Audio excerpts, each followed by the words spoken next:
What? We're gonna talk about like there's nothing. There's nothing to talk about, Davey. Nothing. We get here. Absolutely you guys can nothing. you guys can see like when I highlight stuff, right? Yeah. Okay, we can get like we could probably get rid of like that. Yeah. Probably have Just get rid of all of it, right? What else? Did you not highlight anything? Honestly, we don't even need an episode this week. I just uploaded a video, Davey. Yeah. I just uploaded a video. I didn't highlight the intro, so we can do an intro. Okay. And then we'll get into the podcast, and Right. we'll be done. And then just go check out, Davey Hazard on Twitter. Let's do this. MCLman51 do the Circle on B Twitter. plug. Yeah. Exactly. Yep. That's it. That's all you need.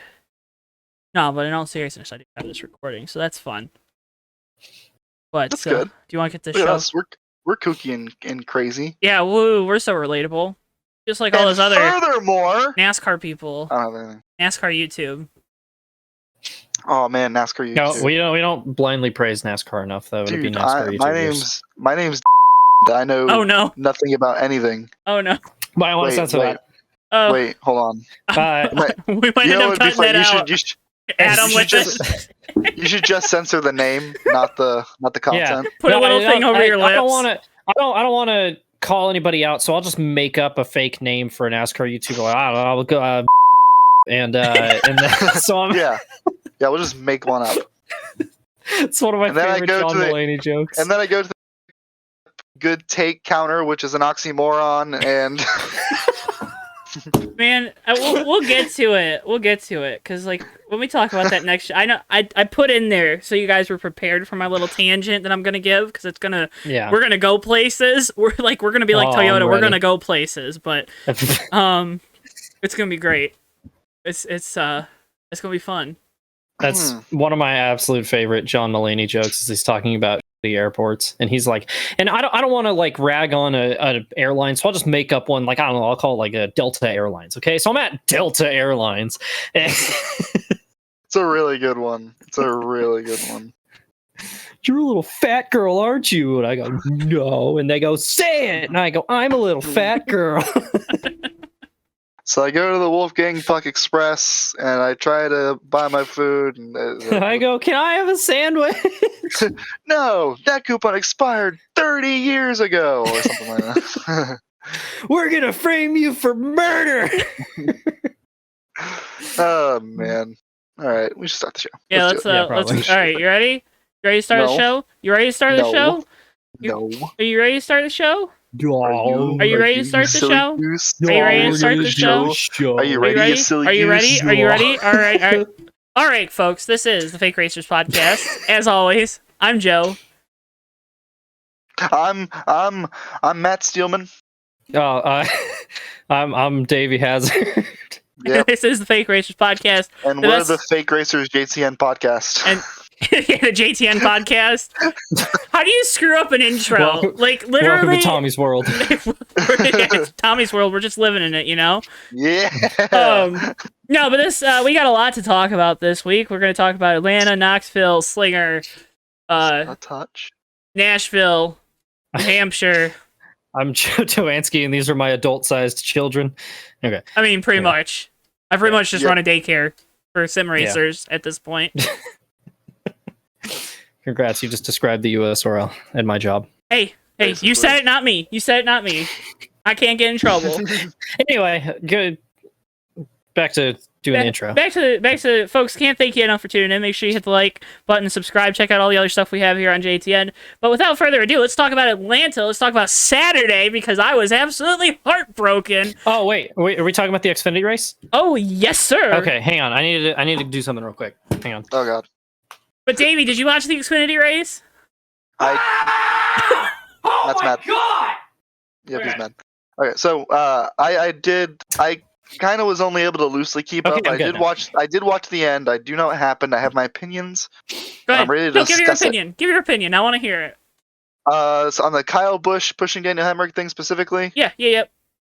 A rare. Well, I wouldn't even say that. I really think that it was a culmination of many things that kind of happened. I'm not looking at the replay right now, so I'm going to try and go off of what I was saying and what I was remembering watching it. They were going through the start, and they kind of went like I believe it was Allgaier that went 3 wide to the outside.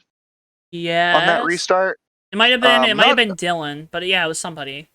Regardless, not that person's fault by any means, but it is. I'd look it up, part but of I the don't want to relive the pain. So. It is part of the circumstance of what happened and why I think this became an issue. But they went 3 wide to the outside kind of at the last second. Kyle Busch kind of committed to giving Daniel Hemrick that little bump there heading into 1, and that's fine. It's Atlanta. It's an old surface. The cars are going to be a little squiggly, and it's on a restart. Old tires. Kyle Busch goes in to give that nudge, and there's a bobble. I think if there's not a car to the outside of Daniel not the outside of Daniel Hemrick. Who is the outside of Allmendinger? Because Allmendinger was outside of him. Sorry, yeah. On the outside of Allmendinger, if there was not a car on the outside of Allmendinger goes up to the wall for corner entry, and they don't. That incident doesn't happen because Daniel Hemrick just kind of scoots a little bit up towards the wall, and AJ Allmendinger's up by the wall, right. And so there's no contact. AJ Allmendinger is now sandwiched between the 2 cars, and he catches the fender, and that's where it all went wrong. Is when they went 3 wide, AJ Allmendinger didn't have the room to move up to the normal racing line. Not anyone's fault, but it didn't give that extra bit of leeway Kyle thought he was going to have, giving him that nudge. Gave him that nudge, and I mean the second he gave that nudge, the second he moved. I mean, once they moved, they made that contact, and there's really nothing you can do once that contact's made. Honestly, we see it a lot. And we're gonna harken back to sim racing real quick because we are technically a sim racing podcast, but it happens a lot at super speed. I mean, it happens a lot at super speedways. Like, you'll have that little incident, and if you're 3 wide and that little bit of bumper grab happens, suddenly the thing that would send you up into the 3rd groove collects the field. It's the same thing. It's just a matter of circumstance. And I think maybe Kyle Busch didn't misjudge. Maybe he did, but he assumed that he was going to have the leeway to give that bump and not have it have extra repercussions if he moved around a little bit. And unfortunately it did. Kyle Busch also gave a rare immediate apology. I did not mean to do that, which is about as much as you're going to get out of Kyle Busch when he does something wrong, because he is very steadfast in what he wants and means to do. If he meant to do it, he wouldn't have said it. We would have known that he meant to do it. Yeah, the fact that he said pretty immediately over the radio, "That's not what I meant to do," that you could tell all kind of went tits up on him there in that moment. Yeah, as you can tell by the CD I have sitting here, I am not okay with the finish. Not because the Kyle Busch thing was just like the icing on top. Like, obviously he didn't mean to do that. I'm more pissed about the fact that one of Rick Ware's talentless kids was out there bringing out a late caution, and then Mike Harmon had left one of his cars out on old tires in front of the field again. That's another one. Which is one of those things where, as you're getting done, you're like, how is this going to go wrong for Daniel Hemrick this time? Oh, the pointless caution. Oh, another pointless one. And he's in the wall. Yeah, another breakdown of that coming later this week. But, yeah. That was a lot. It's just Daniel Hemrick can't seem to get through a race without having something bad happen to him, it seems like. Yes. I was very much peeping some of the chats that we're all in and seeing, all right, Daniel, don't speed now. Don't speed on pit road on this lane. Okay, he made off pit road. All right, we're almost in the clear. We're almost in the clear. Because he had the best car. Yeah. He had a really good car in the spring, and they had issues. We all know the issues they had in the spring, and he's having a career year. I'm pretty sure he's second in the points to Cindric, and Cindric obviously has the 4 wins on the year. It just sucks because the dude deserves to win a race much. It's the thing that makes it so agonizing is it's a race where he did literally everything perfectly, and the racing gods still were like, no, you don't get to have a single good day in your entire NASCAR career. Yeah, I'm very much of the opinion that you make your own luck in racing most of the time. Yeah. The positions you put yourself in directly affect what happens to you as a result. However, leading on one of the final restarts of the race is not where I expect you to have that happen. That was definitely some good old-fashioned Daniel Hemrick luck right there. outside of maybe Tommy Joe Martins, I don't know if I've ever seen a driver where just bad luck finds them no matter where they are and screws them over. Time and time again. Those two dudes cannot catch a break. It was almost blatant how much the world hates Daniel Hemrick this past weekend. Like that was crazy to me. I couldn't believe it happened again. Part of me was like, "Are you serious?" But part of me was like, "Why did I expect anything different?" Exactly. Like, why did I get my hopes up? And I'm not even like a huge fan of Daniel Hemrick. I just want to see the dude win a friggin' race. Yeah. Like he's been in NASCAR for like 7 years, and literally, they never go right for him at the end. Something always comes up or happens to him. It's insane. I've never seen something like this happen to somebody before. No, but he's a talentless race car driver. Just look at all the accomplishments he has. Yeah. God. Yikes. That was a blazing comment that I still hold anger over. Plus, I wanted to see a backflip. That would have been cool. Yeah. Do you think he's like forgotten how to do backflips at this point? Yeah, I would love to see him try. Like, honestly, he's gonna finally win, and he's gonna try to backflip, and break his neck. He's gonna hurt himself so bad. But part of me hopes he just doesn't do it. He's like, no, that's Carl's thing. Carl's thing. But again, congrats to Kyle Busch, though. At least was able to kind of bring the win home. He talked about it then in his post-race interview because I was listening to the radio, had to go pick up dinner. He talked about, at least, at least I won for Joe Gibbs Racing, which, like you said, Davey, very quick to apologize, which was always a good thing. Not quick to apologize, though, on Sunday for comments made after the race. Again, go check out our breakdown of it. Kurt Busch, though, dominates the race, and Kyle admitted to that the one car was the car to beat. Not surprising to see a Chevy do good. Not surprising to see a Hendrick Aligned Chevy do good. Surprising to see Kurt Busch dominate, though, right? Yeah. I didn't expect a Kurt Busch dominate. I mean, you expect Kurt Busch to win a race. That's not a thing that's really surprising. But when was the last time Kurt Busch dominated a race? God. I was gonna say I don't remember the last time Kurt put in a performance like that where he just ran laps around the field for most of the race.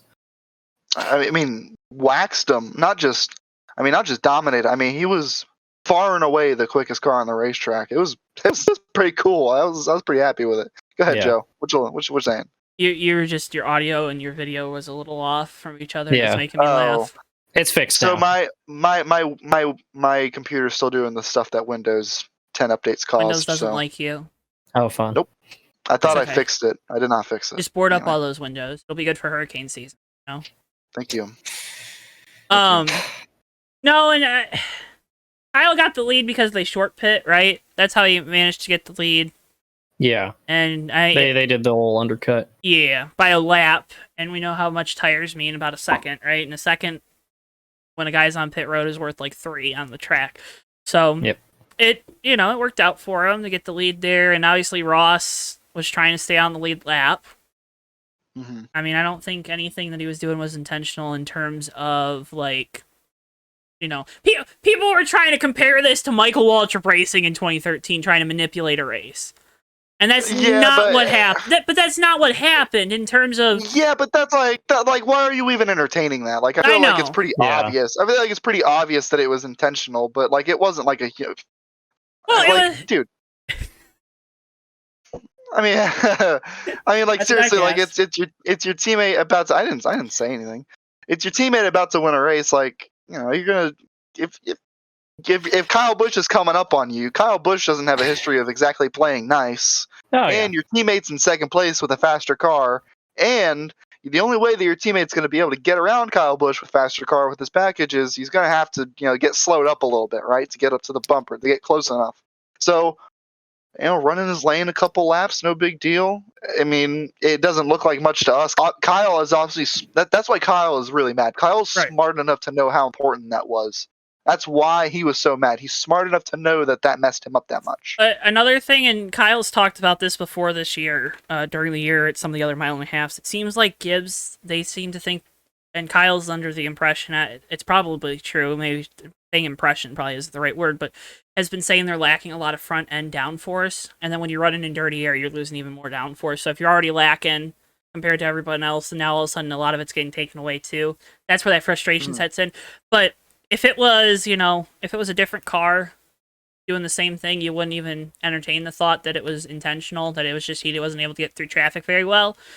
Kurt obviously yelling and screaming about that's a good teammate and all that. Here's my take on it. I had to sit there and have people tell me to quit complaining when Ryan Newman cost 2 of my drivers their first wins because he couldn't get out of the way. And then I also had to deal with it when Joey Logano parked the bus on Kyle Larson at this exact track earlier this year. So, Kyle Busch fans, deal with it. Because I've had to deal with it 3 times now. Hey, go check out that breakdown video right here on JTN.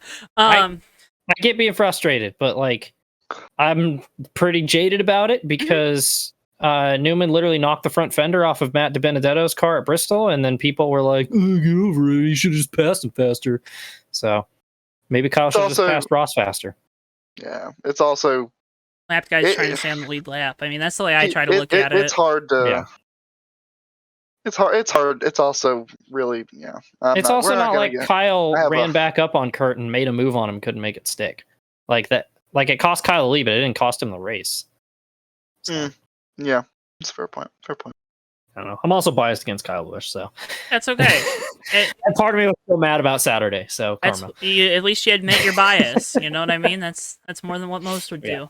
But I thought it was a great race here at Atlanta. I think that was a good send off for the track. Obviously, they're already like taking the safer barriers down and stuff, so that's cool. We talked about Atlanta last week. We're not gonna talk about it in full this week because I don't think you need to hear any more about that at home because you've already heard enough about it. So let's move on to another new track. Or speaking of new tracks, I guess I don't know.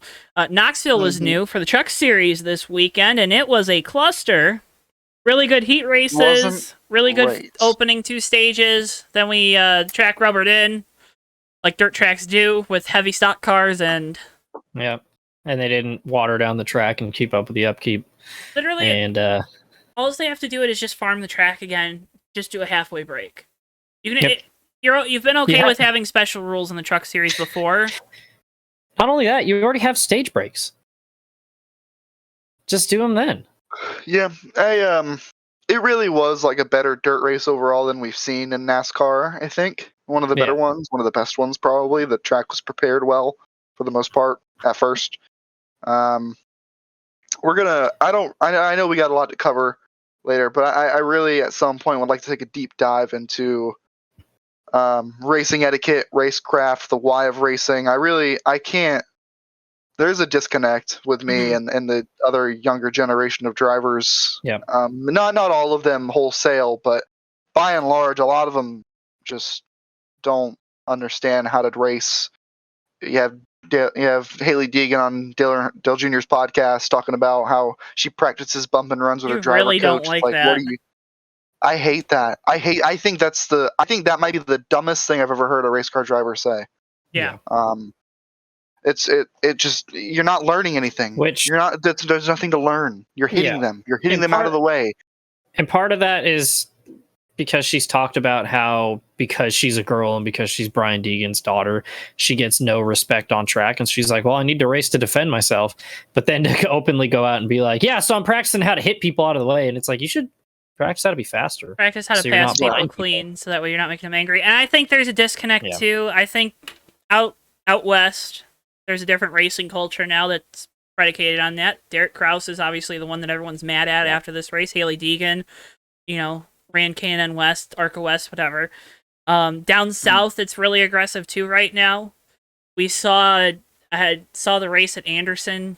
I forget exactly. There was another, but I look at some of the Midwest guys that have come up into the sport. I look at an Eric Jones. I look at a Carson Hocevar now. And I know I picked out the 2 Michigan guys, but deal with it. I look at Chase Briscoe. You don't see those guys running people over. You know what I mean? You just don't see them blatantly running guys over. Hocevar ran up through the field clean in this truck race. I think he's the best example. I mean, he was so fast, and he's gonna. Do you disagree with that, or?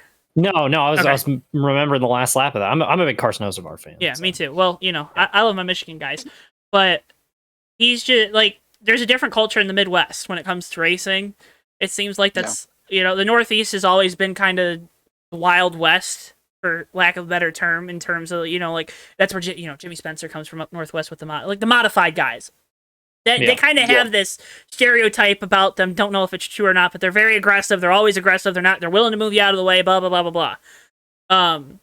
Down south seems to be going towards that culture with the racing. Out west seems to be going towards that. Midwest still seems like it's very clean, quote unquote.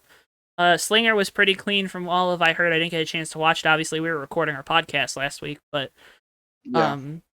it seems like it's just a disconnect with different parts of the country, which isn't anything new in terms of geopolitical type stuff. But yeah, and going back to the Northeast thing, like it's not like a Southern kind of aggressive. I feel like Southern aggression is a lot different from a North. Like I got a reply from Matt Weaver, and he said hell, even Stefanik will give you 2 or 3 warnings before he sends you, and it's like that's kind of what it is. It's like hey, and then if they got to move you, they got to move you. That's where the modifiers are where the phrase the chrome horn kind of came from.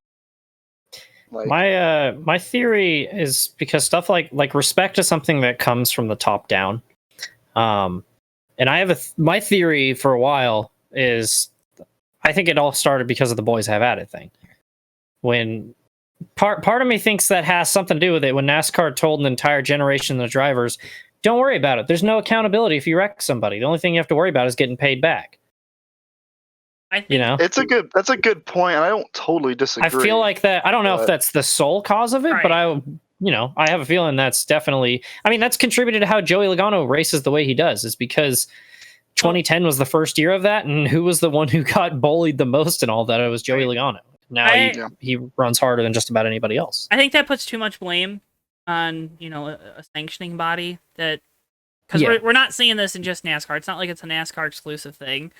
Yeah. I know the truck series was an absolute disaster this week when it came to the end of that race, and we tore up way too many things, and a bunch of pay drivers are probably going to have to pay some more money all of a sudden. But what I'm saying is, like, part of my theory comes from the generation of kids that watched that era of NASCAR now hitting stock cars, and they're like, well, that's how you have to race to make it. Right. I feel like it's at least a factor, I feel like. Yeah, I mean, it all kind of like it really kind of like it's a piece of it, right? I don't believe that's the sole thing. Like you even don't believe that, but like it's all a piece of it, right? Like I always kind of think it's part of this. Like for a long time, like for the last like decade or two, there's been a lot of focus in racing marketing about this refuse to lose, gotta win, do anything at all costs to win, like this pseudo macho gotta do whatever it takes to win mentality that I've complained about millions of times on this podcast before. I complained about it after huge accidents that take place because of this, and people like brush it off and say, oh well, it's NASCAR's problem because the drivers they're gonna try and win so they can do whatever they want. NASCAR just has to think like they gotta make it better. No. The drivers have a part in the etiquette as well. Drivers have a part in the morality as well. That's part of the kind of schoolyard culture that motorsports has, and especially NASCAR, where if someone's driving like an idiot, you get grabbed right here, and they tell you to not. They tell you not to do that. That's kind of how it is. Like these guys control the playground. They control it all the way down. Yeah, and a lot of the drivers don't have that kind of leadership. They don't have that outspokenness. Not necessarily in the sense of like Kyle Busch will be outspoken, but is Kyle Busch like having something happen and then going and talking to a driver? No, he's a toxic little a-hole, and he goes and complains to the media, and that's Kyle Busch, and that's fine. But we don't have anyone that's gonna take a young driver and be like, hey, what the hell were you doing? Like, what the hell were you doing? I don't think there's really that person in the garage area anymore. Yeah, and I think people are all gone. I hate to play the whole if Dale Earnhardt was still here card, because most of the time it's garbage. But like, there's no Dale Earnhardt like figure to grab somebody by the collar of their fire suit and say stop driving like that. And that reminds me of this massive bone I had to pick after Talladega, where when Logano flipped, again, I'm not trying to pick on Joey Logano specifically, but when Logano flipped and he's like, we got to do something about this racing and these cars, like this is ridiculous. And it's like, Joey, did you forget that you driving like an idiot sent your teammate into the catch fence, and then afterwards you said, yeah, man, there's nothing you could do about that. Like, that perfectly demonstrated the complete lack of accountability, because when he's the one racing like an idiot and dangerously, oh, it's no big deal, like whatever. Right. But when he's the victim of it, then all of a sudden it's this massive problem. It's something I want to hit on later because we're going to talk about, we're going to talk about next gen, and then we're going to talk about, because a lot of drivers interviews happened this weekend, and there was a common theme running through them. But I think there has been this disconnect between the drivers wanting to take responsibility for things and then blaming NASCAR for things. Yeah. We've kind of let the drivers get off on the fact that, well, it's hard to pass right now, so you got to be super duper aggressive, throw stupid blocks to keep. And we've kind of said, well, because NASCAR did this. NASCAR did 550 because NASCAR, you know what I mean? It's always, well, they have to do this because NASCAR. But they continue to make the same mistakes and they continue to make the same problems, right? It's fool me once, shame on you. Fool me twice, shame on me. Fool me 3 times, I'm an idiot. It's that common thread, right? Because Logano has made so. It's not to pick on him, but it's a very you could say Stenhouse. Example. You could say, I mean, Brad's done his fair share. William Byron, that's the one. If you wanted to talk about a guy that could have that Dale Earnhardt-esque grab you by the back of your neck. If Brad Keselowski was just a little more outspoken, like he was before everyone yelled at him for being too outspoken, and you know what I mean? Because I feel because I remember I go back to William Byron throwing a terrible block in happy hour practice, and Brad saying, "I'm just going to run you over if you do that." I look at that as a similar situation of, "Hey, buddy, stop it," because then he did it during the race and he followed up on it. You know what I mean? It's like, it's just it. It's the drivers partially not wanting to take responsibility, because a lot of what I heard was, well, the track was single grooved all of a sudden and everyone had to run around the bottom, so you got to fight for the bottom. Well, yes and no, but you don't have to straight out dump people. Like, we saw guys, they weren't even able to line up for restarts at Knoxville because everyone was like, no, I want to be on the bottom. No, I want to be on the bottom. You know what I mean? It was like the 34 truck was 3 wide those last 4 restarts. Yeah, I was gonna say, I remember he was like 3 wide on the inside like every single time, and I was like, dude, figure it out. Come on. It's ridiculous with the way. But back to the topic of the drivers and respect and lack thereof, it seems like it is. I mean, you can't say otherwise, whether it be from a sanctioning body, whether it be from the way they were brought up, whether it be where they're from. I mean, it's obviously it's not one source, and I don't think that's what any of us were trying to say. But I really look at it too. What's the best way to get views on the internet? What's the best way to get clicks, social media following? Look, there's a picture of Bristol in the snow. It's to be controversial. Yep. So, I think it's partially that. So, I don't know. I don't know if there's any other thoughts. I feel like I kind of killed the vibe. No. Well, like what you're saying about controversy is like, it reminds me of a discussion you guys had a while back about NASCAR's YouTube channel and like the clickbaity title. And it's like, to an extent, I don't have a problem with that, like them putting rec highlights in thumbnail, because NASCAR doesn't really, like, you have to do the search engine optimization. Right. And even if that's not how you want to present yourself, like, that's the only way to get views online. Like, you look at IndyCar's social media team and it's terrible, and IndyCar as a whole suffers. But that's totally different from then deciding that's how you're going to run your series, is market just controversy and then basically just take your hands off and be like, well, we'll just let it work out and see what happens. And it's like, well, it's been a decade and it's not really going very well. So I do want to I want to dive deep into that at some point, and we got really 2 off weeks coming up. Yeah, I'd love to dive into that. I love the why of racing, and so I tweeted as much earlier. I love the why of racing, so when someone just uses the guy in front of them as a brake, it really spoils it for me, personally. Anyway,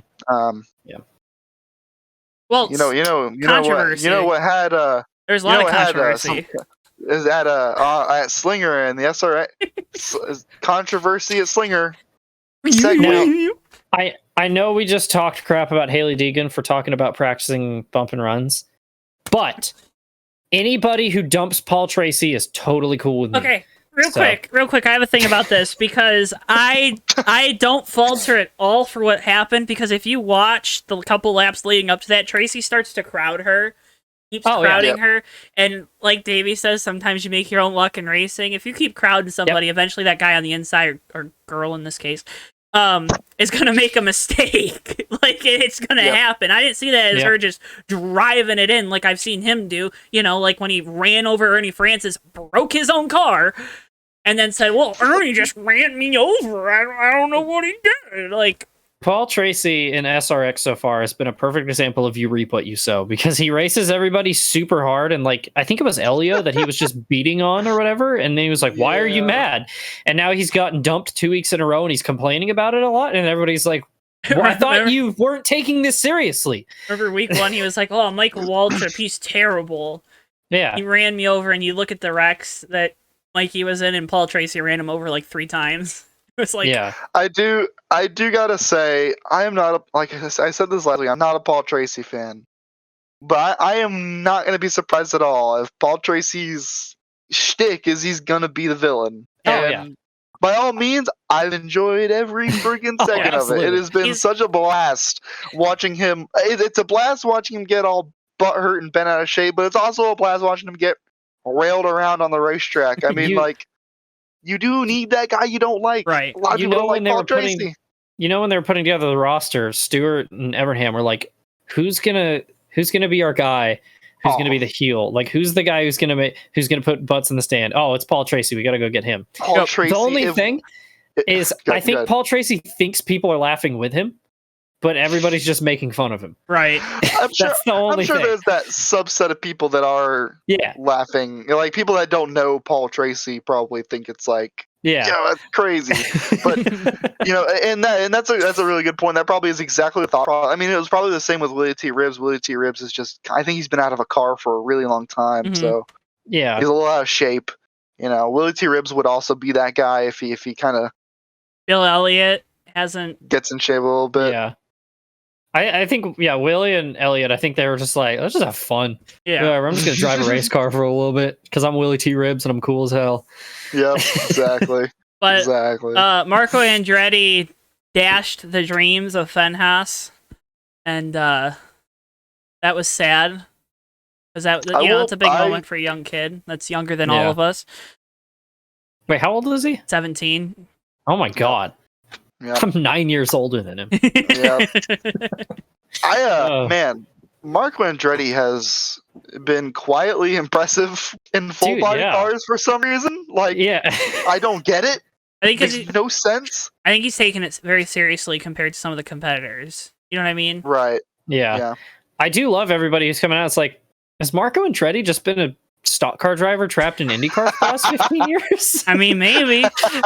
I saw someone say, what if the 2006 500 went the way it was supposed to and Marco would have won instead of Hornish? Like, what would have happened then, Yeah. Oh, there's a rumor that he's working on an Xfinity deal for next year, and I am 100% down for it, because I've always liked Marco, and I always thought he got a little too much crap. I think he would be the perfect candidate to do the double for Indy this year. Oh yeah. To do the Xfinity race and then Cup work, or Indy and then Cup or Xfinity. Sorry. Yeah, I'd love to see him in an Xfinity car. That'd be fun. Yeah. And Marco Andretti, like I know there was some controversy with him blocking a bunch of people kind of back in the back wins, but like Marco Andretti's also probably had the most pressure an IndyCar driver has ever had. Oh yeah. Having the Andretti name. Michael Andretti was a successful driver, is now a successful team owner. He made it to F1 I don't even have to speak about Mario Andretti, like, just transcends motorsports. Imagine that much pressure on you and that many eyes, and you don't perform. Imagine it must have been like mentally torture to be him for a season, he never really did shine in any cars. So, like, I can't imagine the kind of like emotions and just mental fatigue he had trying to hold up the Andretti name by himself. Yeah, for sure. So I don't really entirely blame him for some of the silliness. Some of the silliness, because it's got a lot of pressure on him. Plus, like, as a famous race car driver, I don't know how you don't block people more often. Like, you're not wrong. You're really not wrong. I am not famous, and the number of people I have blocked on Twitter is unreal. So. I don't understand blocking people, but then again, I don't use my very effective. I mean, the better way is to just mute them, so then they're just yelling into the void constantly, and you'll be like, oh, whatever. But like, who cares? So I'm blocked by Dave Moody because I called him a boomer on Twitter. So I can't really complain about that. I don't really hold that against him because I was being a jerk. So, but so Dave Moody. Dave Moody's an interesting case, man. Yeah. Anyway, sometimes he's right, sometimes he's wrong. Yeah, it's true. SRX he was complaining about touchdown celebrations in the NFL, and I was like, "Shut up." God. Anyway, yeah, SRX was good. SRX was fun, wonderful. Last one is this weekend. Flagship race for SRX. I think it was like that was the best race. The premier. I think it was their best race by far. Mm-hmm. What a slinger! What a racetrack! That is a cool racetrack, man. I saw people say, "Oh, take the trucks there. Take the trucks there." First of all, no. Oh, here we go. I'm gonna.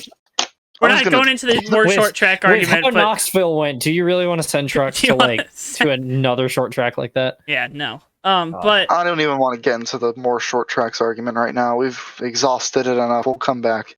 Yeah. Holy. But yeah, it was perfect for SRX. Mm-hmm.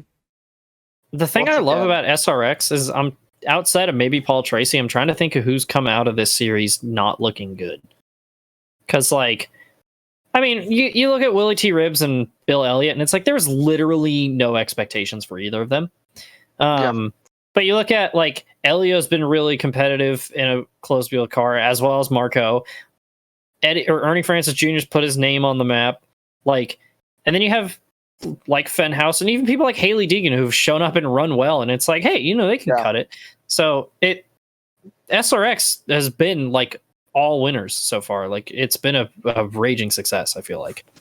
Yeah, I agree. I do agree as someone who has been in my opinion, fair but staunch critic of Haley Deegan in the past. She's done very well. I want her to do well, so it's good, but she's done very well. And I was going to say, or go ahead, actually, I'll let you. I was just going to say, is she running this weekend? I think she is too, right? She's running, Chase is running. Ooh. I thought I heard that somewhere. Sure. Excuse me. Yeah, my thing, I have a very complicated relationship with Haley Deegan. Tell us more. That's a weird way to put it. So I was a huge fan of Brian Deegan growing up because I grew up watching motocross and freestyle motocross and stuff like that. So there's a little bit of that carryover, and part of me thinks that she has the talent to break that gender barrier in NASCAR, and she does race like an idiot sometimes. She has done and said a lot of stupid stuff, but I mean, we all have, and she also comes from the perspective of a pretty sheltered 19-year-old girl, or I don't even think she's 19 yet.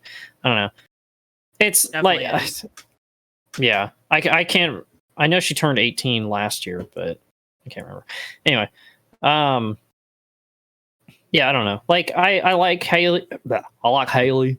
There's that southern drawl slipping out for a second. I like Haley Deegan. I want her to make me like her more. What I mean by that is to not do stupid stuff all the time. Because I totally get why people don't like her.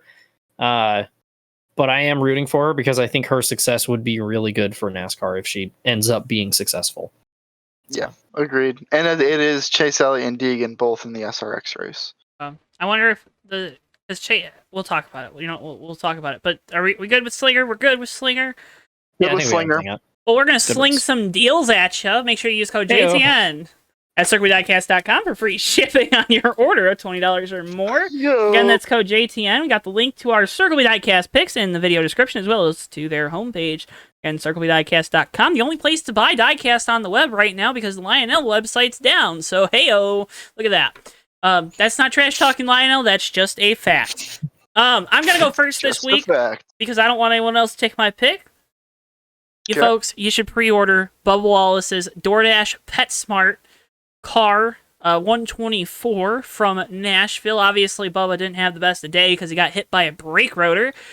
But has Asher, his puppy dog, on the side. Always love that. Always a big fan of dogs, and whether it be dogs on the cars or, on the bed behind you. Hey, if it gets us views, it gets us views, Yeah. Plushies of Doge, it's the same thing. Yeah, I forgot. But who wants to go next? I'm using it to prop up a My Chemical Romance CD right now. So, yeah. Davey, go ahead. Honestly, I've been looking on and off this whole podcast. All right, I'll go. I have settled I have settled on you should definitely. We're gonna continue the theme of pre-orders here. Kyle Busch's 2021, the M&M's ice cream, his Road America win, that diecast. I like that car a lot actually. That yellow. Go ahead. What's up? I was gonna say there's talks and rumblings that they're gonna do a 164 set of all 5 of his Xfinity wins for this year. But go on. Ooh. Oh, really? Okay, that's kind of cool. But yeah, I like that car actually. Like this, I'm not even just saying that. I genuinely like that car a lot. But this is Road America wins. Got some tire marks on the side. It'll be pretty cool. Pre-order it. You won't get charged until it ships. But if you use code JTN, you don't get charged for said shipping charge. So do that. Get yourself some Kyle Busch Supra goodness. I should really get a Supra. I really want a Supra diecast. They're pretty nice looking. Yeah, I should do that. I might do that. There's very few of them though. You're gonna probably have to pre-order one. But there you go. You got your pre-order. I got my pre-order. I'm just waiting for Daniel Hemrick to win. That's all I'm waiting for. Yikes! You're not gonna get. Might be waiting for a while. So that was me. I'm sorry. I'm sorry. Go ahead, Matt. Sorry, you go ahead and go. Yeah. Sticking with the whole pre-order thing. I'm checking out Tyler Ankram's Circle B diecast from, I believe, it was Circuit of the Americas. Yep. Is that black and purple and blue car, and I love brightly colored cars, and I think it looks really cool. And also, everybody says that I look like an older Tyler Ankram, so might as well get one of his diecasts while I'm at it. So, yeah, check that one out. And it's a truck, and it was released before June 1st, which I believe was the day that they set where they upped prices on. Yeah, it's $54.99 for you. So it's the older pricing. Stick that in your pipe and smoke it. There you go, folks. And of course, like we said, the best place to get your diecast is CircleBDiecast.com or PlanBSales.com. Remember to use code JTN at checkout for free shipping on your order of $20 or more. Boys, there's going to be a lot of anger coming out of me in this next little segment because there are a lot of things, not anger, maybe not, but frustration. Frustration is probably a better way to put it because last week we were privy to some different facts before they came to light. Then they came to light, so we're going to talk about them. There is a bunch of speculation about next-gen testing. Now, before we start discussing, I want to talk about a few things that have happened since then, since I've made this sheet, since I've kind of worked on our game plan. NASCAR came out on Friday, dispelled the rumors, said, no, we haven't actually concluded on our testing yet. Okay, great. Then today, Scott Pemberton or Scott Miller, I forget which one. Scott Miller, he's the competition director for the Cup Series, or he's something technological developments, NASCAR, whatever. Smart guy. Was on Sirius XM NASCAR radio talking about it, saying that, they haven't gone through everything. Rumors obviously came to light. Seems like Next Gen's behind on development. Teams haven't received chassis completely like they were told they were going to. Remember, there's going to be tests in the fall, supposedly. Looking like that's going to be a very hard deadline that they're going to have to really push to meet. But this testing and safety has been the main concern of the sanctioning body. A couple things real quick, too. Because it was dummy killed. Then they said the sled just failed. First of all, I heard somebody, not going to mention names, somebody said a sled test was running a sled into the back of a car. Please look up what a sled test is, folks. Please look up what a sled test is. It sounds like they had to take the sled apparatus to the racetrack and fix it to the race car instead of doing it in a laboratory like you normally would do, because it sounds like there's a lot of vehicle testing laboratories that are full right now because of COVID. But a sled test is pretty much you set up the car, set up the seats, and you set up everything in the car based on numbers that you've done in simulations, or numbers that you've gotten from real life. You send this little apparatus, it's a sled, it's on rails, boom, like that, right? And you see if the dummies survive the impact, if there's enough harnessing. It's a very common thing with vehicle safety. Again, it's not running a sled into the back of the car to simulate a rear end impact. I had to get that off my chest because that made my brain hurt, because I looked it up and I'm like, I don't think that's what a sled test is. Let me see. Let me make sure I'm not wrong. I wasn't wrong. I'll take How to Destroy My Credibility for $400, Alex. No, it's okay. I mean, not researching what you're talking about is fine. I mean, I could be completely wrong. Maybe they did take a sled with a dummy on it and just run it into the back of a car and giggles. Oops, I swore. Hey! He did it! He did it! Yes! Yeah! Gosh darn, I'm moving into my apartment next week, too. But it's... Oh, well, that's how you know I'm very... This is how you know I'm very serious about this, because safety is a big thing. You guys go ahead and talk like, you know, don't take up too much of the air, but remember, folks, sled testing is not running a sled into a car. Please don't think that. A couple things about the sled testing thing. So originally the report came out that they were doing a 130 mile an hour test, and it only got up to 113. So the sled test failed, and it was still fatal. And then somebody brought that up and mentioned, like, so if this were to happen in real life, it would have been fatal. And then Chase Briscoe, of all people, chimed in on Reddit and said correct, and then later deleted it, which makes me think that NASCAR was like, you better delete that right now. Yeah. And then, so after that, then the official report came out. Then somebody else from NASCAR came out and said that the sled test didn't fail and that it was fine, or maybe said that it didn't even happen. Yeah. Which is completely contradictory to what happened, or what was said. My understanding, and I'm sure you guys all read that Matt Weaver article as well. My understanding was that there were 2 sled test attempts, and the second one proved successful, but the first one wasn't. Is how I gathered it. It's just maybe where the confusion is. Again, this is like once again speaking to the confusion and lack of communication, or at least the lack of effective communication from the sanctioning body. But I guess the second one worked. Should we talk about any of the specifics of like the insider info, or like with the chassis construction? Yeah. Okay, so to put it in layman's terms, they've done a couple things with the chassis. Right now, you use tubulars instead of square tubing. You use circular instead of square. Now, we know circles are pretty good for things where you need a little bit of ductility, you need a little play, you need a little bend before you break. Square structures are really, really strong, really, really stiff.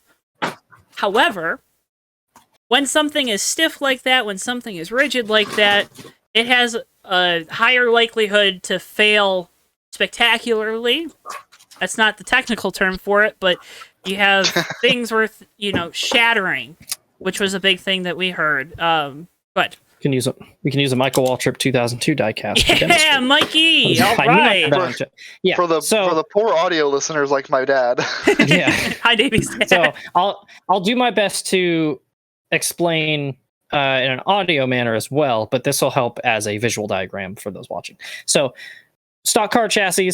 The whole chassis is built of a survival cell. This is obviously a car from 2002, so it's a little outdated, but same general idea. So you have the whole survival cell, the roll cage around the driver. None of that is supposed to deflect or bend at all. That is supposed to be as rigid as possible to protect the driver from anything protruding into the cockpit.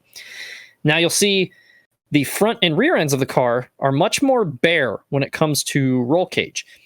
And the reason it's like that is the same reason that Indy cars and F1 cars and other open wheels cars shed all of their bodywork away and wheels and things like that when they wreck, is because that disperses energy. If something hits something and just bounces off of it, all of the force of that impact goes right into the center of that force, which is where the driver sits. That's why we have safer barriers, which physically flex. So the whole chassis around the engine, the whole front clip and the whole rear clip are designed to crunch. That's why when a car backs into the wall, it turns into a hatchback. The problem, from what we've been told, is the front clip of the car is built out of box tubing and doesn't have basically built-in deflection points, which are points where the whole chassis is supposed to buckle to deflect that energy. And they did that allegedly, to make it cheaper to rebuild these cars, so there's less to rebuild. But the problem is, because the car doesn't crumple, it deflects all of that energy right into the center of the car, aka where the driver is sitting. Yep. So you basically just get ragdolled, allegedly, if you hit something hard. And there was last winter when William Byron wrecked the car, or one of the next gen cars testing at Auto Club, he got loose, again, allegedly.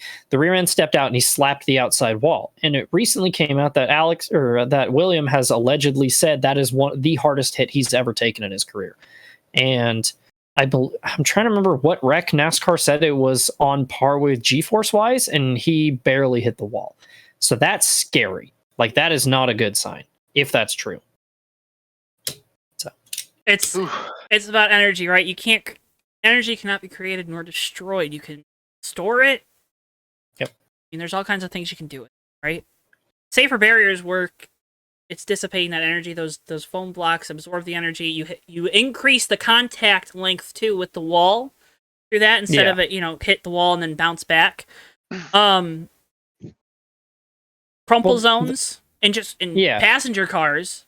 Crumple zones are a huge innovation in the last 40 years, right? You think about cars built in the 60s, 70s, they were just, big tough car, built like a tank. That's why you see when a car hits flat on its door on a wall, that is typically like one of the hardest hits you'll take, even though it doesn't look violent at all. Because after Elliott Sadler had that crash at Pocono 10 years ago, NASCAR basically released this list of the hardest G-force impacts that have ever been recorded. And number 2 is Kyle Petty at Bristol in 2003. And it's a good thing you didn't say that out loud because your dog's behind you.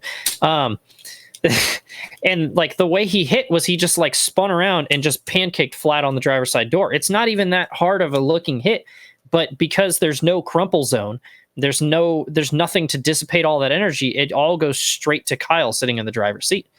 That's why the COT and the Gen 6 have all that energy absorbing foam in the door, is because you can't make the sides of the car bow in at all. So, and it almost seems like they've taken that whole approach to the entire design of the car, like of just no crumple zones, which is baffling. What you're taught from day one is, Davey, I'm sorry, go ahead.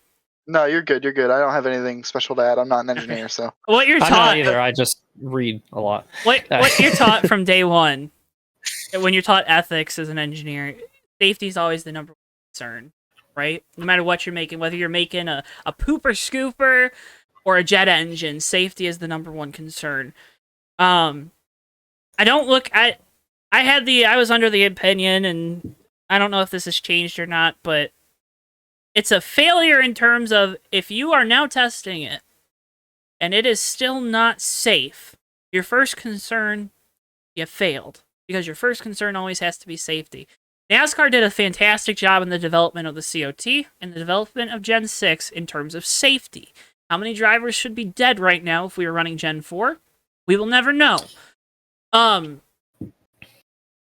it's ironic that you say that, because again, this is allegedly, I can't find a source on this quote, but I saw somebody else report it, is that Michael McDowell allegedly said, and I'm quoting, "It's not supposed to be safe. The danger is part of the thrill of racing. That's the difference between sitting in the stands and sitting in the race car. If it's just as safe for me to sit in the stands that is to sit in the race car, then you don't need me to drive a race car." And it's like, Michael, you're only alive because of the COT saving your life at that Texas 08 crash. If that's something you actually said, that's not good. That's not okay. Well, I think he just signed up to be the new Next Gen tester. I mean, yeah, that's what that sounds like to me. And that's the thing that's so sketchy about this, is that testing crash that Byron had was last winter before COVID. And like, yes, obviously COVID exists, but like, that's over a year. Right. But some of the changes that you'd have to make if the car is being built the way we've been told it's being built, with the angles and whatnot, those are like wholesale changes that would be very hard to make if you're already setting up tooling, if you're already setting up manufacturing processes. I saw, and I forget the guy's name, and I apologize, but talked about you might see them start cutting slots into the bars because that will promote the deflection. Which the thing with that though is, like, by putting it off, like, look at where it's got you now. Right, and you had a full year head start on this, and they didn't do anything about it, allegedly. It could be a failure of their simulations. I mean, it could be a long list of things. Yeah. Their sims could have been telling them that it was fine. Because I've heard, a couple of the drivers talked about iRacing, and I was like, yeah, you're probably right there. But there's a lot of really good sims that have been built, and I'm not a big sim guy in terms of I think you got to test stuff before. I almost swore again. That would have been bad. You have to test things. You have to physically test them, and that's why it's so troubling that we're the first real world test is now, and they can say COVID has shut down a lot of their testing facilities, which is true, and that's fine. But there should have been more urgency in trying to test these cars, because if you're coming across this problem now, and teams were told last year that they'd be receiving components to build these cars, so that way they'd have them to test. That's the issue, right? At the end of the day, that's the issue, because teams now, they don't even know if they should buy this stuff, because now there's rumblings, hey, we're just going to run Gen 6 for another year just to be safe, or we're going to run it partially, so you're only going to need 2 next-gen cars, because we're only going to run short tracks and road courses, or something like that. It's very frustrating, especially because Gen 6 is completely different transmission-wise. That will be the most... It's not, people compare it to Gen 4 with COT, and, we ran half and half. Those cars were at least similar in the only thing that was really different was... engineering-wise, of what you can do behind the race car is aero. You know what I mean? It wasn't like it was... the greenhouse around the driver right. And the body. Like, it's still the same suspension layout for the most part. Mm-hmm. Like, obviously, they had to set up the cars differently because the COT didn't drive well at first. It was a brick. But it's still fundamentally the same idea. Right. And you're essentially transitioning to a V8 supercar now. Right. And that's just, that's all part of it. I gave myself a headache, guys. I gave myself a headache over this, because I don't know. And the conversations come up about, there are so many people that have too much to lose if this is a failure. Oh. And Davey, you talk about this, because I think you were talking with our good buddy Tommy Bordeaux, friend of the show, about how the next gen will make or break the sport. If that's not the purpose, it's certainly leading up to that. I mean, really, what a culmination of everything that has been, every bit of discourse that has happened in the last half decade in NASCAR. I mean, it's all coming to a head, with the next gen car. The car's got to be safer. Cars got to be kept on the ground. What's the package? What are we gonna run? Are we gonna have hybrid stuff soon? We'll see with next gen. It's compatible. Like, everything that has been a major topic of discussion with NASCAR, it's all coming to a point with the next gen car. It's all relying on the next gen car to be a success. I posted a fantastic article from Marshall Pruitt, and I'm not trying to be doom or gloom here. It was regarding that kart race at Texas, the one that was one of the main genesis points for the split, right? The drivers were starting to pass out. There was concern. The cars are going too fast on the ovals. They can't go that fast. The drivers can't handle it. They're going to need G suits to run this car. Obviously, the context is a little bit different, but that same level of uneasiness, the same concern, the same question marks, the same secrets. I mean, listen, I'm sure that NASCAR is still studying the data from that crash, or that crash test. I'm sure that's not a thing that they're lying about. Denny Hamlin had a great series of interviews or clips of interviews from Matt Weaver posted on Twitter. And I agree with a lot of what he said. Denny Hamlin said, where there's smoke, there's usually fire. I mean, these rumors don't come out of nowhere. Yep. There's always a source, and those sources have a reason for saying what they said. There was another thing that he said that I can't quite remember off the top of my head. Denny Hamlin said a lot of great things. I agree with a lot of what Denny Hamlin says regarding it. But I mean, yeah, it is essential. It is essential to NASCAR. It is essential to the sport that next gen doesn't fail, because, I mean, like, in terms of just business, of the racing business, the entire blueprint for a NASCAR team changes next season. Hopefully, the plan is that everything changes next season. It is in someone else's hands. It is totally different. We've never seen a NASCAR that looks like that, and we're supposed to go into that season embracing it and doing that, because the only way that the next gen investment works is that it works, right? If it doesn't work, the investment fails. the investment loses money. Where do we go? Where do we go if it's a failure? Where do we go if we have to have wholesale changes to a car that's already a wholesale change? It's kind of terrifying. It's kind of scary. Easy. It's so easy too to imagine the failure of the next gen crippling a team like Roush or RCR just from sheer investment alone. Like, it's like, oh yeah, you poured all this money into this new car. Well, guess what? Now you got to basically start over from scratch again. And the thing that sketches me out, that's been sketching me out for like the last year, is like, we've barely seen this car. And I remember in early 2006 seeing COT show cars, like, and them doing multi-car tests and things like that. And it's like, we're in July. The car's supposed to debut in 7 months. All we've seen is 2 of them testing and 3 show cars. We've never seen more than 2 of them on track at once. Like, is that not sketchy for anybody else? It is and it isn't. In terms of, you have a lot of people, and this showed this past week, don't know what they're necessarily talking about. Yeah. So as a sanctioning body, as a firm, whatever, you have to be very careful about what you release, because we live in an age of social media. We live in an age where any bit of information we want is supposed to be at our fingertips, and now we have something where it's not. It's closed doors, right?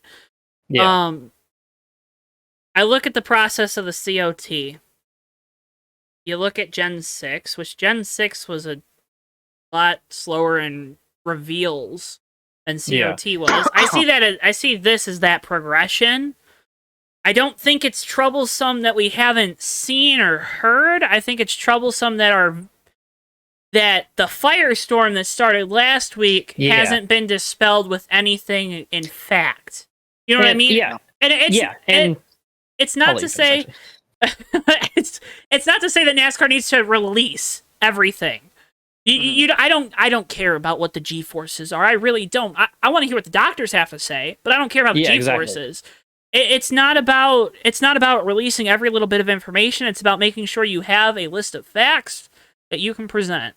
Not about every bit of information, because you don't want to say all those things, because again, there's people out there that don't know what they're talking about. Yeah. And even from just a basic economical standpoint, to play off what I was saying, it's like, you get nervous not seeing these cars and you're like, are they going to be ready? And now it's July. And again, it's July and the car debuts in 7 months and they're not being delivered. And it would be a little bit less of a problem if it was, say, the COT and the teams are building them themselves, but it's NASCAR and Dallara supposed to be selling these to the teams, and they're just not happening. How are you supposed to... You have to think about it, like, from a basic logistical standpoint. They have to build over 100 of these things to be ready in 7 months. Let's say there are some of them finished being built. If these safety concerns are true, now they all have to be modified. And some of them you got to probably start over from scratch. Like, if this is going to happen, either these safety rumors need to not be true, like NASCAR's saying they are, which is like what I was telling you before the show. We've seen a bunch of people being smug about it when NASCAR basically came out and said, no, this isn't true. And they're like, yeah, NASCAR has always taken their safety incredibly seriously. To an extent, yes, that is correct. I mean, obviously, since Dale Earnhardt died, they have taken it incredibly seriously. I mean, they spent like 6 years developing the COT. But of course, NASCAR is going to say the car is safe, because can you imagine the complications it would have if they came out and said, yeah, the next gen is currently killing test dummies, but it's okay, we're working on it. Like, can you imagine the massive revolt that would cause? Yeah. No, it does make sense. I mean, yeah. Another thing, Dallara isn't actually going to be producing these chassis. They've just been the head on development. Technique. Oh, they helped develop it. Okay. Technique is the one that's going to end up. Well, I would assume they're producing them now, but that's the vendor for the chassis is Technique, not Dallara. Dallara was they have knowledge about carbon fiber tubing. I don't know. The thing that somebody else pointed out, I'll let you speak in just a second, Davey, is that when when Action Express built their next gen car, It tested once, and that was the only time we ever heard of it. Yeah, I'd love to know. Like, what happened there? Where that went, yeah. It's just... I'd love to know. You know, like, what happened to that car? What were the results of it? That is shady, too. That wasn't one of the two cars at the Charlotte test with Busch and Truex? No, I don't think so. I thought it was. I thought that was the red one. Red one ended up being the Action Express, and the blue one's the RCR. When was that test? It was December, like to say. Okay, I think that's the only time the Action Express car tested. Well, because it tested at Daytona too, right? Yeah, and then they brought those two cars back to Charlotte a few weeks later with Truex and. Yeah, but either way, like, where's that car now? That's 7 months since we've seen or heard about it. Right. Like, Action Express was like, we're going to help with NASCAR Next Gen, and then now it's just like, we haven't heard anything. Action Express is owned by the France family too. Yeah, it also could be. It could be as simple as, like, you know, Action Express is just building, just like Technique is building the cars. Action Express is just building the car that Dallara designed, probably. Maybe, what I'm going to guess, and it's just, you know, is what it is. It's just weird that car has basically disappeared off the face of the planet. Yeah, that'll be on a NASCAR iceberg video. Yeah. The other thing that this really highlights a problem in is, man, there should be better communication between just every facet of NASCAR, every facet of the industry. I mean, you have drivers who heard nothing about any of this, and, like, you know, again, Denny Hamlin said this as well, and once again, I agree with him. Like, obviously, if it went well, they would have heard about it. Mm-hmm. So they haven't heard about it, so it clearly probably didn't go exactly how they wanted it to go. Right. You can kind of infer that. Yeah. But still, I mean, the driver should know. The driver should hear that. The driver should know. Blaney talked about hearing originally that the dummy died, and then they said, well, the dummy just didn't work. Right? Yeah. Yeah, Blaney kind of just seemed like, I don't know. He was like, oh, damn, that's crazy. I'm going to go drink beer. Yeah. But, like, what a mess. What a public mess to have this. Number one, to have the rumors come out, whether they're true or what, you know, whatever the level is to those rumors. What a mess. What a mess for the drivers to come out and say, we don't know anything.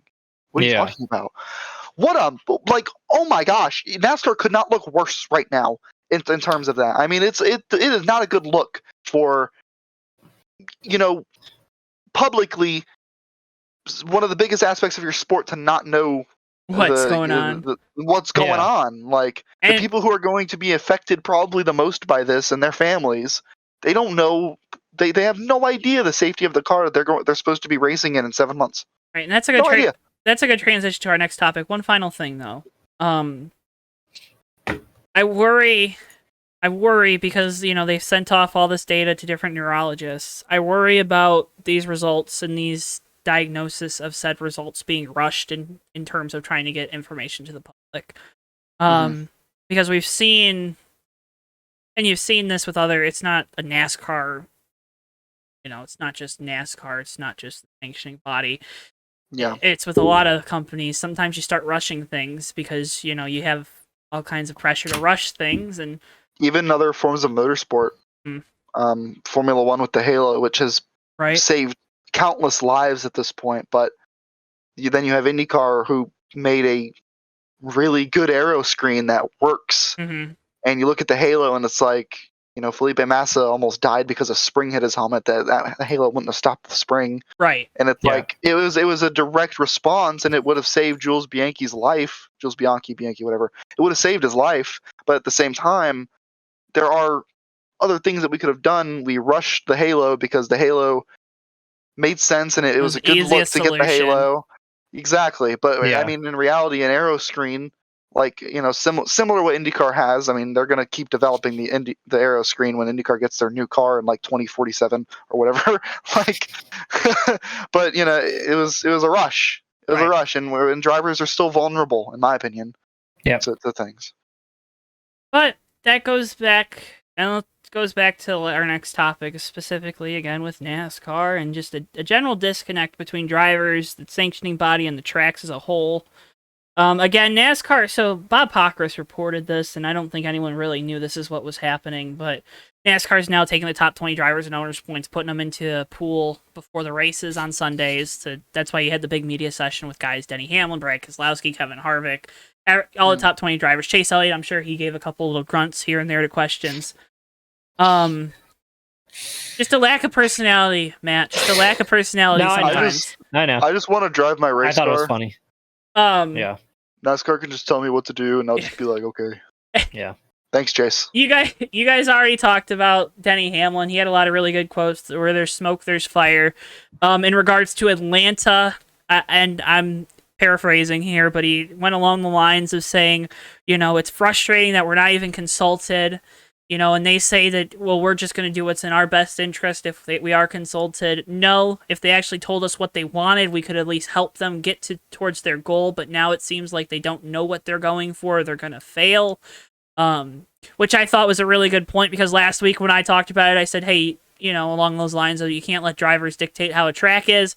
I didn't like the fact that this is a selling point on this new Atlanta configuration, that drivers weren't consulted. I think that's a dumb thing to say. You can't pit fans against drivers. That's the last thing you want to do as a sanctioning body, especially if you're trying to keep drivers and teams' interests in order.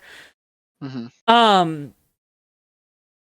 But there's a general disconnect, it seems like, between the garage area, sanctioning body, and the tracks. And that kind of it seems like it came to a head this weekend. It came to a head this week. It's probably a good thing we're going to have 2 off weeks here coming up after this weekend. But NASCAR PR gift is these off weeks, man. Holy crap. The NASCAR PR has been getting railed. Oh my goodness. I didn't even think about that. Man, they're probably so counting down happy. The days till Sunday. Oh my gosh. Jeez. What a mess. What a mess. Yeah, I mean, all you have to do is just look at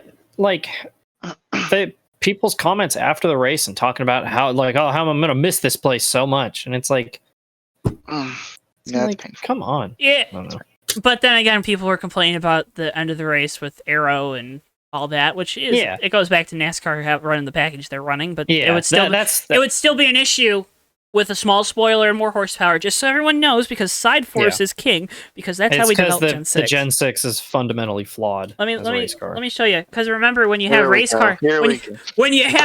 car engineers building race cars, it's not symmetric. It's terrible, but the driver's side flares out, so that way you have more side force on the left side, because that makes left-hand turns easier. But that's been the issue, right? And side force, I don't care if you put a big spoiler, small spoiler, big engine, small engine, side force is all that matters, it seems like. Doesn't matter what we do. That's why the next gen is good, if, to beat back onto a different horse. As long as it doesn't kill anybody. Yeah, it doesn't turn anybody into spaghetti, yeah. I'm spaghetti. So, yeah. On the surface, he looks calm and ready to drop palms. I'll Joe, if you want, I would love. Ready. I would love if you actually, you don't have to do this. I just really like the article that I brought up earlier with Marshall Pruitt, and going through it and reading that article, like I could feel the tension, and that's kind of really a similar feeling that I have looking at NASCAR news, specifically the next gen, all that stuff. So if you want a link to that, I'll give you a link and you can stick it in the description. If not, Marshall Pruitt, I think it's racer.com with Marshall Pruitt's on. Yeah. Find it, IndyCar News. It's from the Texas weekend, so go to that date. And it's a 3-part article series. It's fantastic, and you'll notice a lot of similarities in kind of the vibe and the the general consensus around the garage areas. It's interesting. And it seems like an easy fix too, right? It just seems like it's a lack of communication. It's like any relationship. You're going to have bumpy patches. You're going to have good patches. But right now it just seems it's a lack of communication. I mean, that's SMI with what they've done with their tracks. I mean, who said it? Was it Hamlin that said it or Harvick? Someone said it, but they ruined Bristol. And then Hamlin said this. They spent all the years trying to fix it. They finally have a fix for it, but it's not really a permanent solution. Now they throw dirt on it for one of the races a year. Texas only gets one race now for all intents and purposes. Kentucky isn't even on the schedule anymore. Yeah, that was a great Denny Hamlin tweet, and I was kind of like, I kind of like didn't really care much about the Atlanta reconfiguration news, and then he said that he made that tweet, and I was like, got him. Yeah. There's God. nothing. Even if you want to go further back, you can look at the Charlotte repave, and that butchered. I mean, that was a repave that had to happen, just like Atlanta, but that pretty much ruined the track. Well, look at Michigan. Michigan is nowhere near what it was still, and that's an ISC track. That's not even SMI. Yeah. But you know, I'm my assumption with Michigan is they definitely thought it would have a lot more wear winter to winter than what it actually did. But I digress. There's nothing wrong with trying to throw darts at the dartboard. It's just eventually you gotta realize that it's time to head out of the bar for the night. Yeah. And probably this time was probably just to say, all right, let's just repave it the way it is. But then again, everyone wanted them to go back to the traditional oval, so I don't know what we're even talking about, because everyone else wanted them to do something different anyways and reconfigure it. But go ahead, Davey. I would have liked the traditional oval. It was pretty cool. I thought it was cool, but I like the dog. Like, I've always liked Atlanta, and like when I was first reading about it, they're like, we're gonna make it banked steeper, and I was like, all right, I mean, whatever. And they're like, we're gonna give it a sort of pavement that's has like a similar texture and effect on tires that has right now, and I'm like, that's cool. I like that a lot. And then they're like, we're gonna narrow it, and it's like, why? What's the point? Kyle Busch talking about that was probably the funniest thing I've ever heard in my life. Yeah. Yes, I know exactly what you're talking about. Okay, they're going to narrow the racetrack and they're going to put PJ1 down. What do you think the PJ1's for? Yeah. To narrow the racing groove. Weird. God. Oh my God. Every racetrack needs to be a short track or a super speedway, you know? Yep. No in between. No in between. You can't have good intermediate racing anymore. Hey, and partially that's on fans. I'm sorry, but that's partially on fans for saying, oh, I hate intermediate. Oh, well, you need to stop going a mile and a half. So now they're trying to turn every mile and a half facility that already has the infrastructure to be a big racetrack into a short track or a super speedway. I mean, Michigan, with the package, that's what they were trying to do, is to turn Michigan into a super speedway. Same thing probably with Fontana. Now they're just going to dig it all up because they have to sell some of that land because it's very valuable land. But whatever, with they're going to turn it into a short track. I mean, it's like, it's just, I don't get it. What I love, though, is you can go back to, it's a 2009 race at Auto Club where Darrell Waltrip's talking about people asking if they could put restrictor plates on the cars for that race. And he's like, been talking about how it's going to cut away your throttle response and how plate racing is all about momentum, and tracks like this, you scrub off way too much momentum. And if you get rid of the throttle response, it's going to create bad racing and it would be terrible. And sure enough, 10 years later, they did that. And big surprise, everyone hates it. And Darrell Waltrip literally called it 10 years ago. Like, they did that, but with extra side force, even better. Yeah, it's one of those things where it's a fundamentally flawed idea to try to turn mile and a halves into into that kind of track, because the corners are so much sharper than Daytona because there's one less mile of racetrack. You can't get those super wide radiuses. You scrub off way too much speed in the corners, and then you can't make any moves. Like, anybody who watches friggin' IROC back in the day could tell you that. So it's frustrating. What do you mean? You should have more throttle response? Yeah. What? What? Yeah. No, I full hate throttle. I hate that current NASCAR it's not about the drivers anymore. Okay. Well, from a marketing standpoint, it is. I take big offense to that, because if Kyle Busch doesn't come out and say that these cars aren't hard to drive, nobody gives a crap. Let me finish what I'm saying. No, because you said something that riled me up, Matt. That riled me up. I don't really disagree with Matt. I think you're riling me up too. I don't know. Because I cannot respect this racing as much as or this type of driving as much as I can respect another kind of driving. I'm not saying big power, big engine moves, but I mean the whole entire process of this is momentum. All you're doing is keeping momentum up. And okay, cool. Yeah, that takes a certain amount of talent, but I'm not saying it doesn't take talent to race in the Cup Series. it remove. What are you trying to say, Joe? Because I'd love to hear your argument. I'd love to hear the mental gymnastics you make to say that this is as hard to drive as something else. Let's hear it. Hold on, let me Let's put my hear it. I'd glasses love back to on. hear it. I'd love to hear it. As someone who has driven a high-powered thing versus a low-powered thing, I know which one is easier to drive. I'm not saying that the racing is any good or worse, or if one's better to race with than another. I'm just saying I know what's harder to drive. Let's hear it. Let's hear it. Why don't you drink some tea real quick, all right? I have so much tea to drink. Let's calm down for a second. My only point is this. If race car driver A doesn't come out and compare it to something that everyone says they hate, nobody cares. Nobody says anything. I don't even know what you're referring to, if I'm being honest. I don't know. When we went to this current package, there was all the discussion, and Kyle Busch gave an interview in Kyle Busch fashion, and he said, yes, it's just going to be the truck series. And that has been the common thread between everyone's argument about, Xfinity's better, which it is. I'm not trying.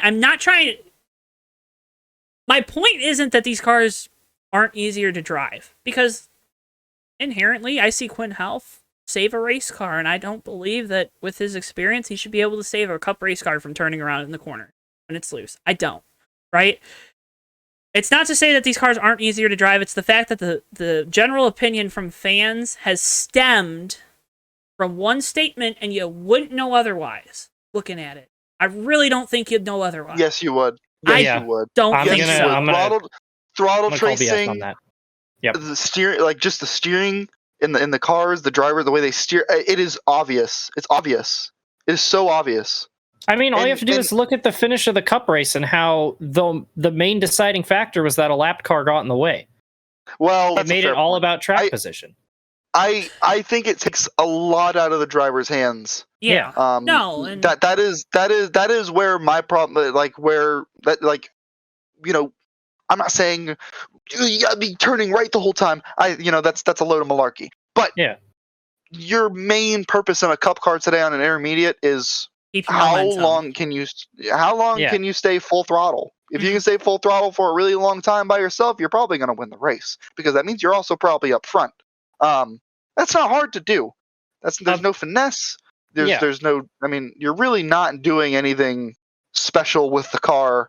You're just moving the air, moving the dirty air wherever you need it to go, and then you stay in the lead for the most part. A perfect example of the effect that had is look at when the low downforce or when the low horsepower package came in, and look at the downfall of Jimmy Johnson's career, because Jimmy was a wheelman who ran his car at the absolute edge.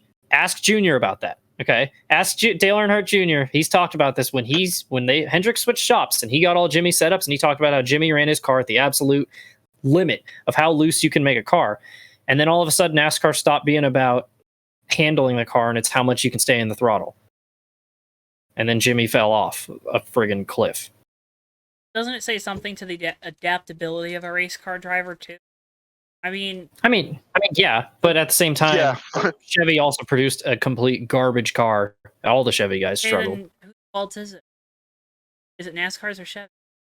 Like, I just... It's kind of both. I'm not saying Jimmy's the only guy who suffered. But you're saying whose fault is it to two different situations? Am I? Yeah. Yeah. Do you think high downforce... I forget, did we run the SS for a year with this current package? I don't believe so. I think 2018 or 2019 is when it was introduced. We ran the Camaro for 1 year with the other package, and it was awful. Yeah. And all the Chevy teams struggled. Yeah. And then... then you can't put the blame on Chevy, because they sucked before the change and they sucked after the change. I know, but I'm just saying that's Chevy. Also a factor too. So not enough. Not enough. Yeah, because Hendrick was so good those years, and all the Chevy teams were so good. That's just my beef with the. Jimmy Johnson was the only Chevy driver that performed badly. That's exactly. But that's the point. It wasn't a Jimmy Johnson. I'm not trying to say it was. I don't know what I'm saying, guys. You got me running circles, and you know what you're doing, and I'm sad now. See what you did to me? Running circles. That sounds like an You're sad. You're sad. What the hell? We just talked about Jimmy Johnson, and you're sad? Yeah, because it was sad to watch him just slowly waste away into mediocrity. At least you didn't have to watch your driver turn irrelevant because his brain turned to mush for a year and a half. That's not funny, but it kind of is. Ironically. Hey, but that's okay, though. You'll get a taste of it here soon. Brad Kay's having that kind of year, so. Hey, you know what? It's, at this point, it's whatever. You know, hey. No, but I've always had a problem with, if you determine if you like a race, if you determine that you like a race car based on what a driver says about it, I don't think you're seeing the point of racing as a spectator. You know what I mean? Yeah, I'm not doing that. No, and I know it's not. I'm not trying to direct my arguments at you guys, which is the issue here. I think that's the issue. I just need my soapbox. You know, I need my stump so I can make my little speech. Okay? Yeah. But I've never liked the idea we're gonna base what we think about a race car, what we think about a race based on what the competitors say. I don't base what I think a football game, how good a football game is, based on what players say post game.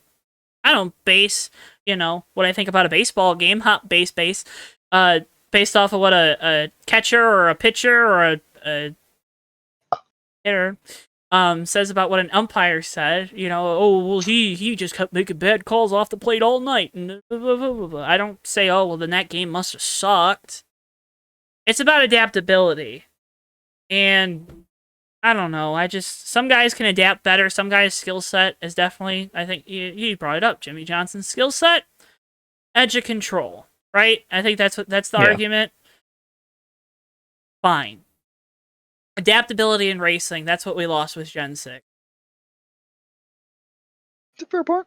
That's what we've lost. I mean, you look back at, we've gotten so good at figuring out how to set these cars up before we even get to the racetrack. So, okay, what do? We take away testing. Huh? Our sims are so good, so let's take away the testing physically at the track to collect costs. Okay, so now I'm going to spend more money on my simulations that are already top of the line. Yeah. I've just always struggled with that argument that if driver A doesn't think that he has to wheel a car, then racing bad.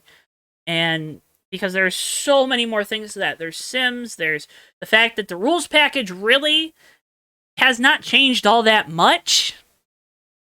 Like, yeah, okay, we're choking down a 950 horsepower engine to 550, but before that we choked it down to 750. Yeah, that's not much. No. But listen.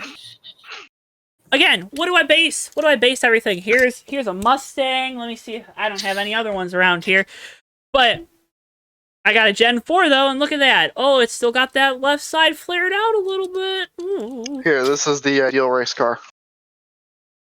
I mean, it's a Dodge Challenger, so yeah.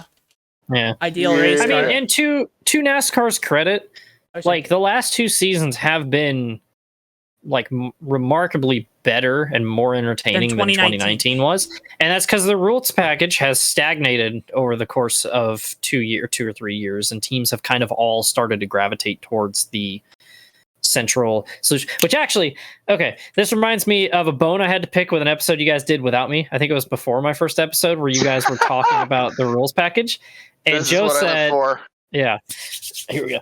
And Joe, you said something along the lines is that changing the rules package, mixes up the field and creates more parity. And I disagree with that, because when you change things up, that requires the teams to go into R&D, and the teams that are, some teams are going to hit and some aren't. And as we're seeing this year, kind of the whole midfield starting to mesh together because the whole common setup solution is being found. Like if you go back to 2019, RCR struggled really bad because they were running super speedway setups on every track because they thought that's what you were going to have to do. And now they know that doesn't work. And that's why we're seeing guys like Chris Buescher are almost pointing their way into the playoffs despite Roush struggling.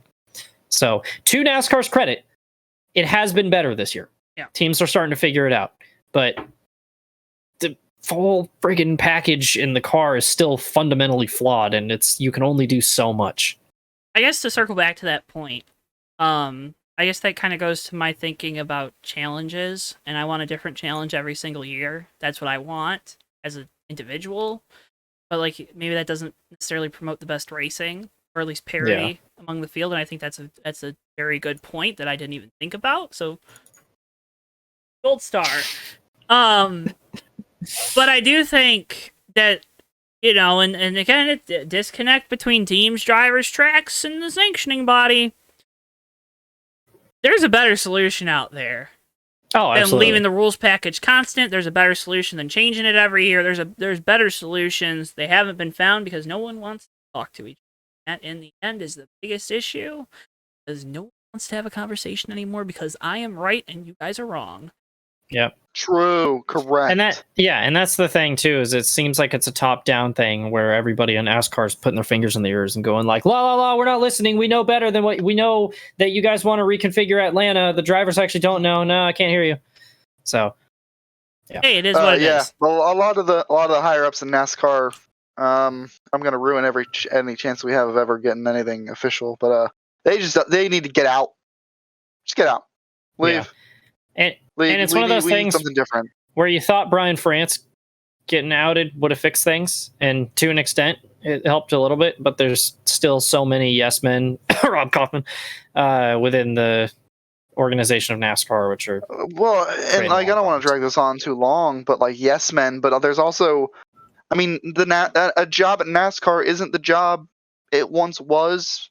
Yeah. If it ever was that job, like, people come to NASCAR so they can try and get that big job at the NFL or the MLB or the NBA. Yeah. Like, NASCAR isn't that place anymore. It's a bunch of people who are not going to try anything. They're going to be safe, and they're going to, and I'm not talking about the engineers and stuff, obviously, because there's no reason for them to go there. But I'm talking about like people who make decisions, people who look at metrics. Well, go ahead. What's up? You know what I mean? You know what I mean, Joe? Yeah. You know what I mean, Mr. Engineer who knows everything. It's like, have you guys ever seen the fan council that they do? I'm how on the it. questions Joe's on it. Joe's on the questions the questions are totally skewed towards railroading you into the answer they want. Yeah, well, every week they say, well, what did you think about the competitiveness, memorability, unpredictability? And I'm like, well, of course it was unpredictable, especially because you didn't have practice or qualifying. So, okay, 10 to 7 range. And of course it was, I mean, most of the times it's pretty memorable because it's, fresh off your memory and you only have 3 days to fill it out. Yeah. But I'm just thinking, though, that classic question they did where it's like, would you rather have high horsepower cars that produce worse racing or low horsepower cars which produce better racing? And it's like, what kind of question is that? To be fair, though, they've done a decent amount of this year, like surveys based on of advertising, which I think is probably a better fit for that than trying to determine rules packages with people that, again, don't know what they're talking about. We didn't even talk about how bad the truck broadcast was, now that you mentioned that. On Friday? God. Yeah, I thought it was good. I thought commentary-wise it was good. Well, yeah. I thought Swindell brought a lot of knowledge to the booth, but like just from a basic announcing standpoint, it was bad. I don't know. Anyway, again, we don't take disrespect to Michael Waltrip on this show, so yeah, we do not. It's more Vince Welch than it is Michael Waltrip. Well, Vince Welch is a pit reporter that they kind of told, "Hey, go do the TV booth." I mean, to be fair to Vince Welch, and also to be fair, they didn't send him to the track, which was an that was a decision. Hey, look at just stare at this little TV right here and figure it out. Just do what you guys did last year. Yeah, it didn't work very well. God. Anyway, all right. We've done enough. We've got to keep going because we're gonna keep running our heads into a wall and it ain't gonna be fun. SRX is at Nashville. Chase Elliott, Haley Deegan. We talked about that. Chase is gonna have a special wrap with Napa on it because something. That's the only way he would run. I don't know. That's kind of dumb in my opinion, but I digress. Who you guys picking? Let me look. If you pick Chase Elliott, you're a B word. Tony Stewart. Actually, Bobby Labonte. Ooh, that's a Bob good one. It's a good one. Hey, you know what? Give me Marco again. Oh, all right. Michael Waltrip. Yeah, I'm gonna take Marco again. You good, Joe? He's going back to back. No, I got my copyright stuff on that video I posted that you guys should definitely go check out if you're listening to this. Did you? Yeah. Matt gave me confidence in telling YouTube to stick it. I mean, no, that's not what I said. No, but it's gonna be fun. Nashville's gonna be fun. For all legal purposes, that was a joke, right? Please don't take away my channel. Mine. I mean, congrats for migrating over to Dale Jr. 88 Rocks. all of a sudden it's a rebrand. Yep. No, but Nashville's gonna be fun. This is the big test too to see if the track can hold a big event like this. I would say, right? I mean, I know the All American 400's there, and that's a big event and stuff too. But right, it's the All American 400 there at Nashville. Yeah. I think so. Is it? I don't know. I got Google. That's why I was asking you guys because you guys have Google. Oh, I forgot. But this is there was a report that came out today about sound dispersion. With the different sound barriers and stuff and what they estimated it to be for the general population around there. So that's, this is the test. This is the test to see if SMI can take us there instead of one of their other properties that isn't very good. Speaking of SMI and properties that aren't very good, New Hampshire is not one of those, in my opinion. Again, this goes back Shots fired. This goes back. I love New Hampshire, man. It goes back to my argument about unique racetracks, good racing, because again, adaptability to challenges. But I think Matt, you kind of made me rethink that perspective. So thanks for that. You weren't supposed to say that. Xfinity and Cup is there. Modifieds are there too. So go check that out if you have a Track Pass on NBC. You should be able to watch that on Saturday. But a couple of big stories. Mike Lynette, obviously, something leg, is getting surgery. That's why he didn't run the Xfinity race or the truck race because it was really bothering him this past weekend. Josh Berry, who Matt has on his shirt, will be in the one car this weekend. That's probably a pretty solid pick to win the race if anyone wants to do that. If not, I will do it. Cup Series is also there. Brad Keselowski won this race last year. They were on a tear at the New Hampshire, Richmond, and they probably could have won the championship at Phoenix, but no one will say that. So, no one will say it. I'll say it. Who we got this weekend? Xfinity. Oh, Christopher Bell's in the 54 too this weekend. Well, since you hinted at it, I am going to be taking Josh Berry because that's who I was thinking about. So. You got Davey. Christopher Bell's probably a good pick because he's 2 for 2 right now at New Hampshire in the Xfinity Series, so he's trying to go 3 for 3. If that sways you at all, but I wouldn't pick him. Yeah, it's lame. Why would I? I'm not going to do that. I'm going to pick really Daniel Hemrick. I was going to. I'm going to go Daniel Hemrick too, just to maybe offset your bad luck a little bit, I don't think it's my bad luck. It's yours. Probably. Dude, I'm just fully convinced it's never going to happen at this point. Dude, You're killing Joe. You're killing him. I feel like I need to make some kind of deal because every time I make a stupid deal, it ends up paying off. Like there was that time I told Steven he could have my toes if he won, and then he won. Did you give him your toes? Not yet. It's been like 3 years. Okay, hopefully he forgot about it and he doesn't watch this. Trust me, he hasn't. He made a YouTube video about it. Oh no. Linked in the description below. So. If anybody has any ideas for deals I can make to get Daniel Hemrick a win, post it in the comments. So, there you go. Cup Series, who we got? Tell you who I'm not picking Alex Bowman. Alex Bowman and New Hampshire don't mix. Yeah. So I'm not picking Alex Bowman. I'm just thinking about when the driveline fell out of his car in qualifying. I forgot about that. Or when the safety worker fell out of his truck in the race.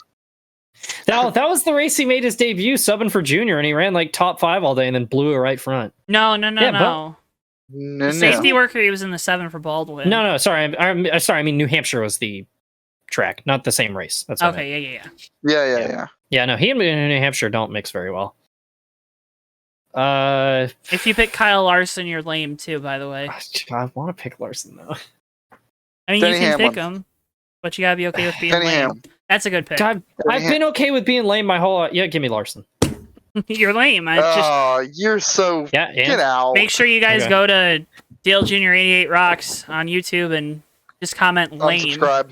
No, don't unsubscribe. That's kind of mean. You don't think I don't hear that from everybody in the USRL on a daily basis? Makita Truck Series. Just go to Makita Truck Series video and comment lame. Go onto there and just comment wins in the next race. There you go. That'll be more annoying jump for out him. the window. So Davey took Denny, you took Larson. Yeah. I'm gonna take, drum roll please.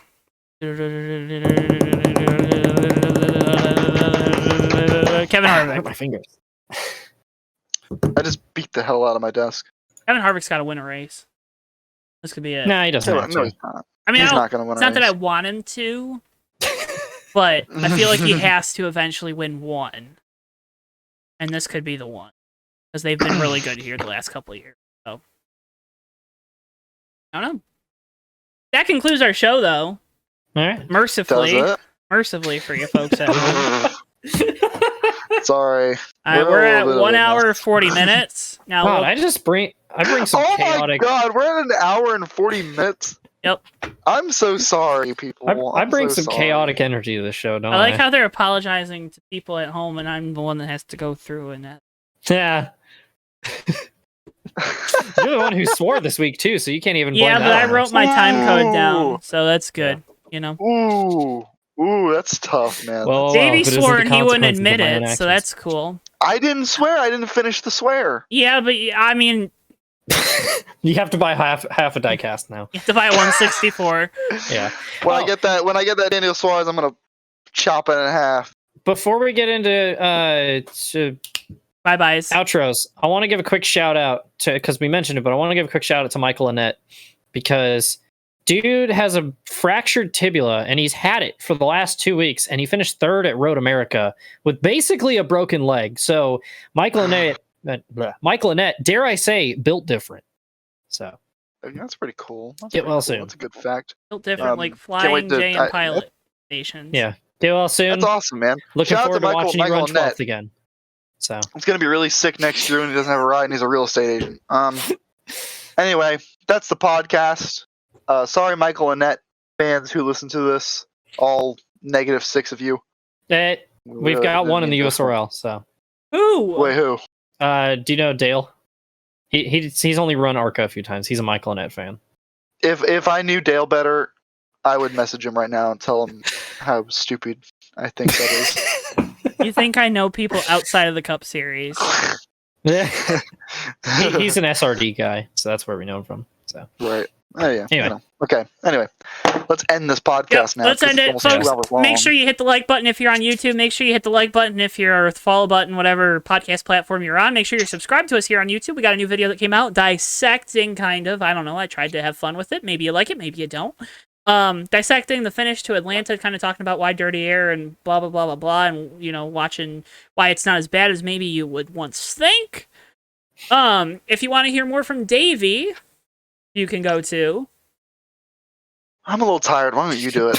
You can go to D7H5 on Twitch.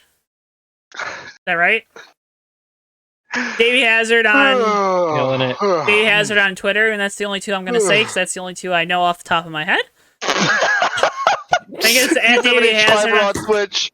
D7H5 on Twitch with an ER at the end. D7H5 It's all on linked below, Instagram. folks. It's all linked. Davey Hazard on Twitter. You don't need it. You don't need to know. And then Matthew Steelman, if you want to find any of his stuff, at msteelman51 on Twitter. Dale Jr. 88 Rocks here on the YouTubes. With an X because it's 2008. That's right. Makita Truck Series, baby. Anything else? Anything I'm forgetting? Boy. Unofficial No, Bay that's on Instagram. Yeah, I don't use Instagram though, so Go Yeah, well, on his I think it's Instagram. linked down there Legit. anyways. I don't have Instagram installed on my phone. So there's actually a quick funny story about that. So my brother and my roommate like to hang on. Hang on. My brother and my roommate like to DM me stuff on Instagram all the time, and I never check them, and I'm just waiting to see how many unread messages until they get the idea that I don't check it. Anyway, don't follow me on Instagram. Or do. I think it's linked in the description. Or two. You're not going to get anything out of it. That's fine. So. And folks, remember, if you want to stay up to date with JTN, you're going to want to make sure you're subscribed here. Follow us on Twitter and Facebook at Johto Network. Also on TikTok with some little clips and stuff. They're fun. Just go follow it if you got one. Again, at Johto Network. Also, if you want to go that extra mile and help support us here on JTN, you can go to the JTN merch store where you can get Davey Hazard merch, Matthew Steelman merch, as well as a collection of other race car drivers and, JTN branded merch, because I hope that's why you're here. Maybe you're not here for that, but I would hope that you're here for us. I mean, I'd appreciate it. But can't thank you all enough, as always, for tuning in. Bristol was very happy to see you on the other side of the computer tuning in tonight or listening. He definitely has his eyes to the wiretap. But, folks, can't thank you enough for always tuning in. We will see you guys next time here on the Fake Racers podcast on JTN. So long for now. Goodbye.